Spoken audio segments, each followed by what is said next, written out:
تو پچھلے چیپٹر میں ہم لوگوں نے دیکھا تھا کہ اس انسیکٹ مین نے اپنا اس ٹینٹیکل والے ہینڈ کو سینٹیناگل کے پیٹ کے آر پار کر دیا تھا۔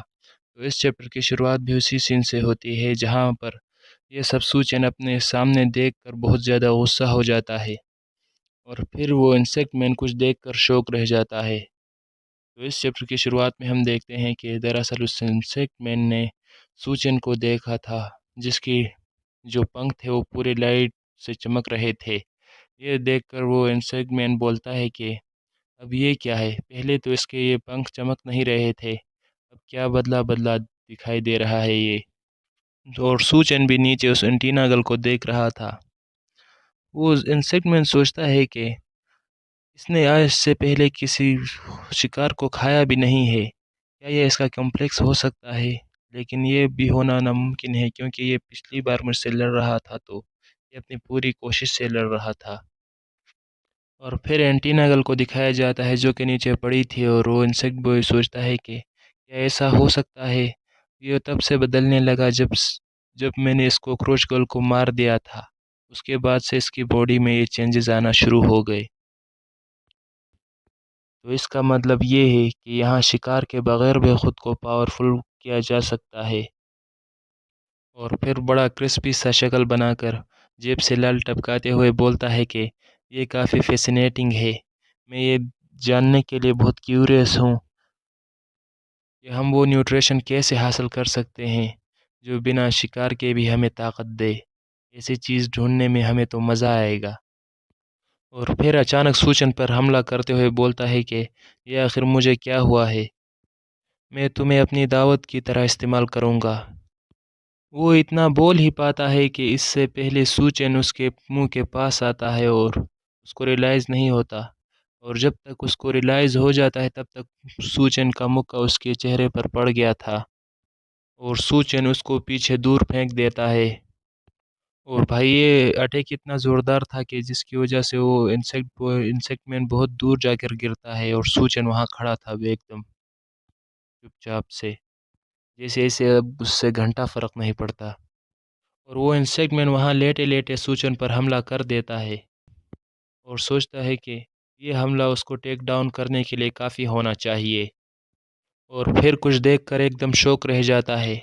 اور پھر ہم کو دکھایا جاتا ہے جہاں سوچن نے اپنے ایک ہاتھ سے اس کا اٹیک روک لیا تھا، جس کو دیکھ کر وہ انسیکٹ مین بولتا ہے کہ ناممکن، جنگل جوس لوگوں کو مونسٹر کی ایبلٹی یوز کرنے کے الاؤ کرتا ہے، ان ایبلٹیز کو یوز کرتے ہوئے وہ اپنے کانشسنس میں ہوتے ہیں، لیکن ابھی یہ کیا ہو رہا ہے؟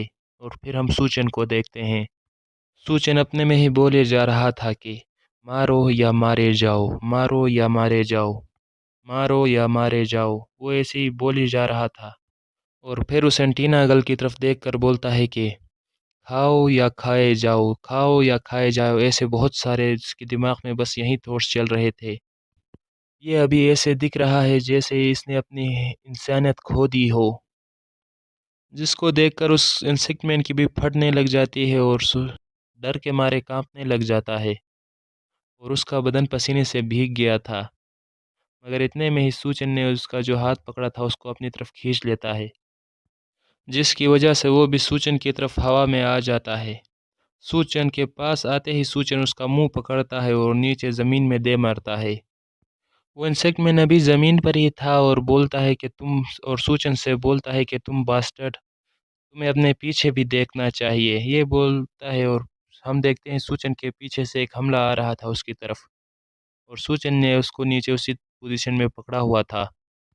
جیسے ہی وہ اٹیک سوچن کو لگنے ہی والا ہوتا ہے، سوچن بھائی اپنے منہ سے، لٹرلی اپنے منہ سے ہی اس کا اٹیک روک لیتا ہے اپنے دانتوں سے۔ اور پھر بیک گراؤنڈ میں ناریٹر کی وائس آتی ہے جو کہ بولتا ہے کہ ڈریگن فلائی کے پاس ایسے بہت سے خفیہ ہتھیار ہیں جو کہ وہ اپنے شکار کرنے کے ٹائم استعمال کرتا ہے، اور سوچن کو اپنے حملے کو ایسے روکتے ہوا دیکھ کر وہ انسیکٹ بوائے بہت زیادہ گھبرا جاتا ہے، انسیکٹ مین یا انسیکٹ بوائے جو بھی ہے۔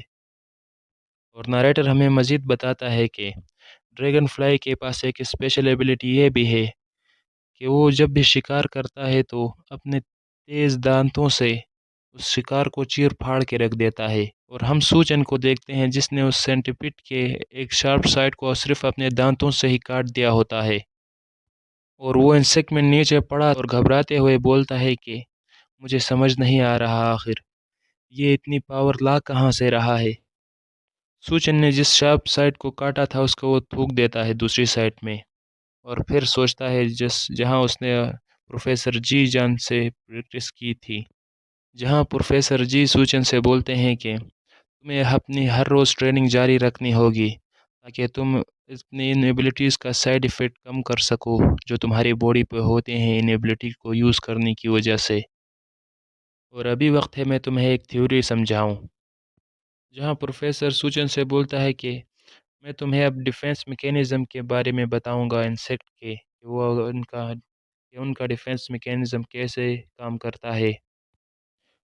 انسیکٹ کی باڈی میں ایک ایسا موڈ ہوتا ہے جہاں انہیں خطرہ محسوس ہونے پر وہ آٹومیٹکلی ریک کرتا ہے، جیسے کہ ہیومن میں 5 سینسز ہوتے ہیں۔ جیسے ہی انسان کی باڈی کسی ڈینجر کو دیکھ کر الرٹ ہو جاتی ہے اور اس کے 5 سینسز کو پتہ لگ جاتا ہے، ایسے ہی انسیکٹ کا میکینزم ہے۔